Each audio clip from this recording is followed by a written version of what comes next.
Bien, continuando con las clases, vamos a hablar un tema muy importante, que es el tema de insuficiencia coronaria.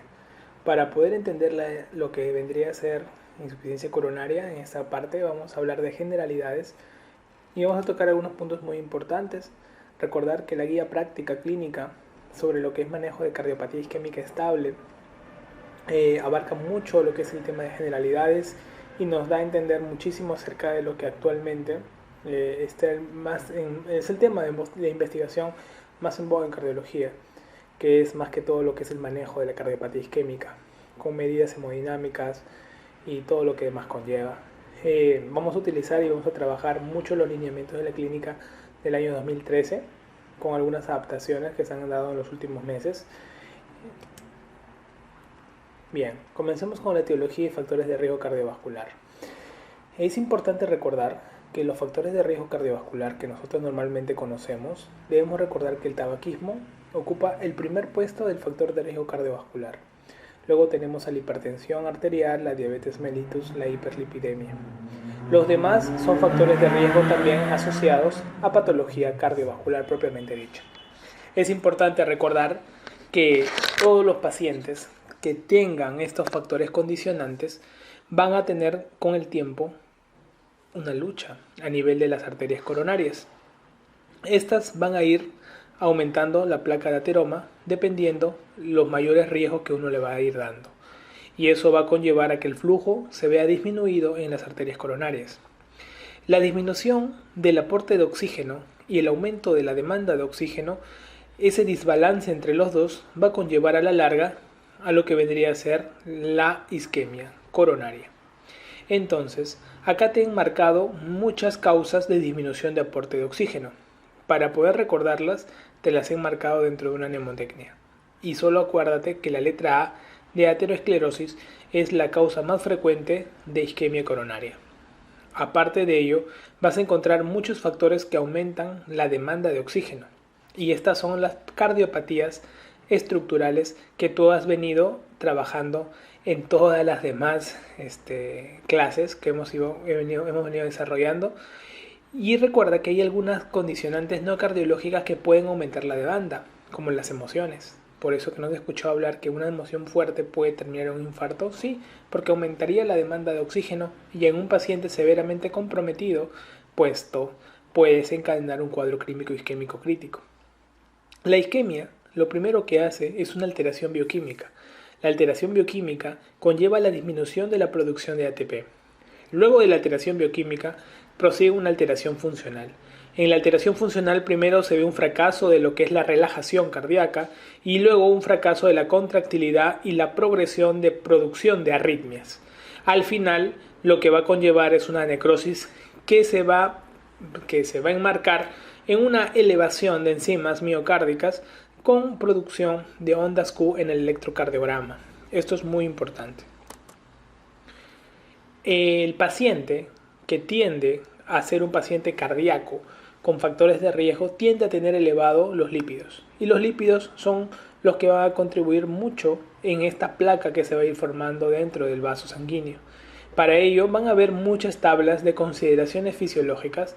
La última guía de manejo hipolipemiante es la ATP4, en el cual básicamente lo que hace es un poquito centrar sus lineamientos de manera muy estrecha, poniendo el control más estricto en valores menores de 70, sobre todo en pacientes diabéticos y en pacientes que han tenido un infarto previo. Este consolidado de la tabla que ustedes están apreciando en el gráfico es del ATP3, que todavía la gran mayoría de hospitales la siguen manteniendo y todavía se sigue preguntando en las preguntas de examen clásicas, tanto del ENAM, residentado o examen de seguro. Entonces, recordar solamente que en la TP4 se hace un ajuste de mantener en valores menores de 70 de LDL en pacientes diabéticos e infartados previos. En los demás pacientes que tú puedas observar acá abajo, te he puesto cuáles son los factores de riesgo que usaron en la creación de esta tabla y tú vas a poder ver en quiénes instaurar tratamiento dietético, tratamiento farmacológico y cuál es el LDL deseado para cada uno de estos grupos con cardiopatía o sin cardiopatía isquémica asociada. El paciente entonces, con una placa en la arteria coronaria, a la larga, ¿qué ocurre? Ocurre que va a haber una isquemia miocárdica que se va a ir estableciendo. Lo primero que va a haber es una alteración diastólica, definitivamente. O sea, lo primero que ocurre es que hay una alteración en la repolarización de todo paciente en general. Y luego hay una alteración de la despolarización. Por lo tanto, primero se altera la fase de la relajación y luego la de la contracción. El miocardio puede tener una evolución bastante diferente. Podemos tener un miocardio hibernado y un miocardio contundido. El miocardio hibernado es un miocardio que generalmente tiene una obstrucción severa y crónica. Al tener una obstrucción severa y crónica, lo que ocurre es que va a disminuir su aporte de oxígeno y su aporte de nutrientes al miocardio, por lo cual se va a mantener hibernado como un oso polar. Y al no contraerse, no movilizarse, lo que va a hacer es disminuir su metabolismo basal, más no está muerto. En cambio, un contundido generalmente ocurre porque el miocardio se tiende a aturdir de una manera aguda y súbita cuando hay una obstrucción aguda. Por lo tanto, en pacientes que tienen un miocardio hibernado o en pacientes que tienen un miocardio contundido, podemos mejorar su movilidad dándole una revascularización. Para poder conocer las zonas de hibernación o de contunción en estos corazones, nosotros podemos hacer test, exámenes, pruebas, como dijimos, la gamografía, excelente, para poder observar qué grado de la perfusión miocárdica puede ser beneficiado o no beneficiado de una revascularización propiamente dicha. También vamos a encontrar zonas periinfartos que también se pueden asociar dentro del cuadro propiamente a la hora de la evolución de la isquemia. Te he puesto una escalera de evolución para que lo tengas presente. Disminución de ATP, disminución de la relajación, por lo tanto hay alteración diastólica, disminución de la contracción, por lo tanto hay alteración sistólica, alteraciones en el electrocardiograma, dolor anginoso en el paciente. Y luego arritmias ventriculares y muerte súbita. Es la evolución fisiopatológica del cuadro coronario. En los pacientes que tienen una clasificación clínica tradicional del dolor torácico, ustedes lo han definido muchas veces, ¿no? Te digo, ¿cómo es un dolor anginoso? El dolor anginoso típico es que cumpla 3 características siguientes. Que sea un malestar torácico retroesternal de duración y naturaleza típica. Duración y naturaleza típica. ¿Ok? Generalmente el mismo esfuerzo. Que sea provocado por esfuerzo o un estrés emocional. Que se alivie en unos minutos o con el reposo o con nitratos. Tiene que cumplir esas 3 características para hablar de un dolor anginoso típico. Un dolor anginoso atípico es aquella que cumpla con 2 de estas características nada más, o sea, no cumpla con los 3. Típicos no cumple con los 3. El dolor no anginoso es con cumple con una o ninguna de las anteriores, por lo tanto se considerará un dolor no anginoso. Hay equivalentes anginosos que nosotros muchas veces, sobre todo la disnea, es un equivalente anginoso, en pacientes diabéticos y ancianos que no tienen, diabético y el anciano, por un problema neurovegetativo alterado, tienen una dificultad para manifestar un dolor, por lo cual ellos muchas veces tienen una disnea asociada y que se le va a catalogar como un equivalente anginoso, debido a que muchos de ellos pueden estar enmascarando un cuadro de infarto. Dentro de las formas de presentación de las coronariopatías, la primera forma de presentación tenemos la cardiopatía isquémica estable. La cardiopatía isquémica estable es característicamente la arteria coronaria que está tapada por su ateroma con el tiempo y ante esfuerzos, como te dije, aumento de la demanda o disminución del aporte, el flujo que ingresa por esta apertura es muy pequeño y termina dando un dolor anginoso en el paciente, puesto que se libera hay acidez, liberación de todo lo que vendría a ser el aumento de hidrogeniones, estimulación de la sustancia P en las terminaciones nerviosas, del dolor anginoso típico. Bien, esa es la famosa cardiopatía estable, antiguamente llamada angina de pecho estable. Tenemos otra evolución que es el SICA, síndrome coronario agudo, sin elevación de CT. ¿Qué es eso? Pues igualmente que el anterior, es un paciente que tiene una placa y una partecita de la placa se erosiona. Y se erosiona y se comienza a formar un coagulito, que de manera súbita comienza a tapar, pero no completamente el vaso.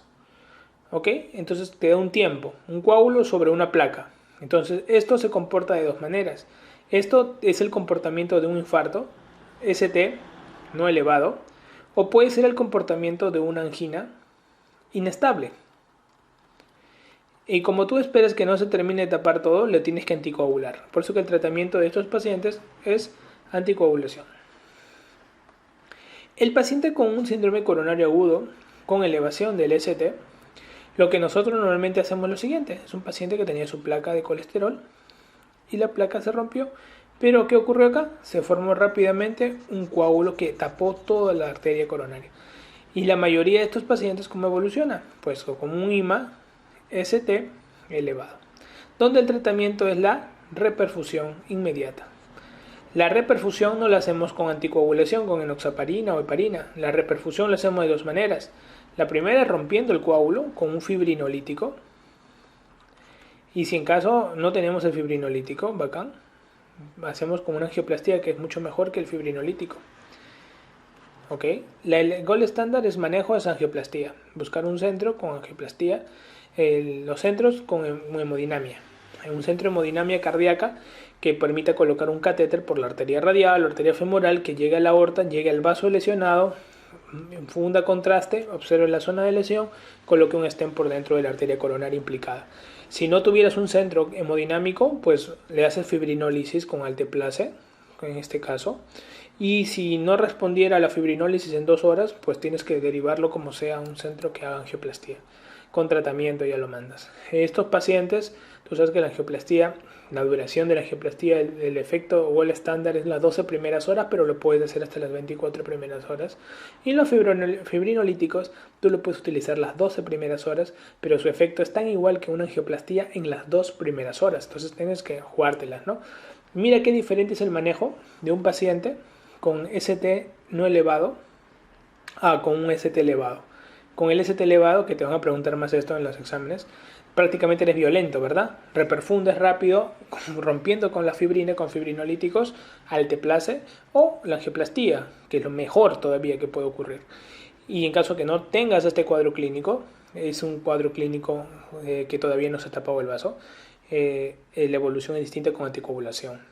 Le tienes que tomar una angiografía igualito a las 24 horas para poder ver qué lesiones tiene asociadas, para que hayan debutado con esta angina inestable. En cambio, un paciente con angina estable, como no tiene coágulo, no tiene nada, te da tiempo para poder estudiarlo bien al paciente y finalmente hacerle un cateterismo cardíaco y con el cateterismo cardíaco evaluar las lesiones que tiene y hacer un riesgo-beneficio si vale la pena entrar a una cirugía o no lo vale la pena entrar a una cirugía. ¿Okay? Es en líneas generales el manejo de esto. El síndrome X básicamente es una angina con isquemia demostrada, coronariografía con arterias coronarias normales, una alteración de la microcirculación y los factores de riesgo que tú ya conoces, que te lo estoy mencionando ahí abajo, ¿okay? Que están dentro del cuadro del síndrome X para que lo recuerdes.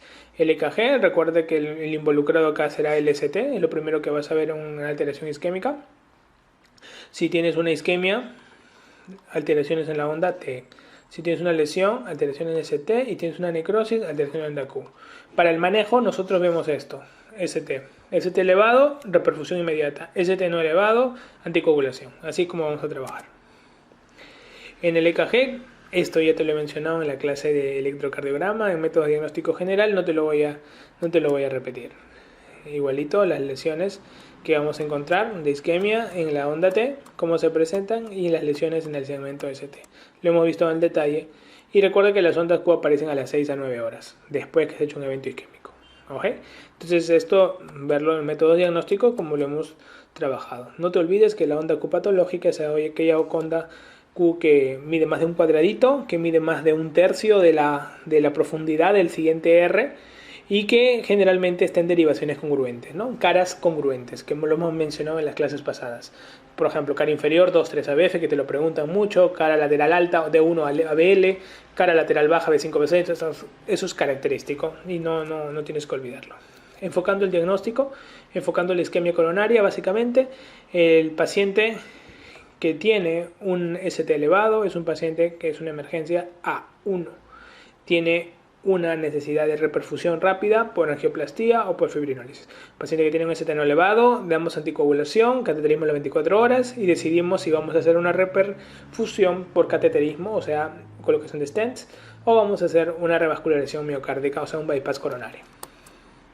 Acá podemos observar nosotros los riesgos distintos, riesgo intermedio, alto, bajo, lo estudian los cardiólogos, estratifican cada paciente que se somete a un problema de estudio.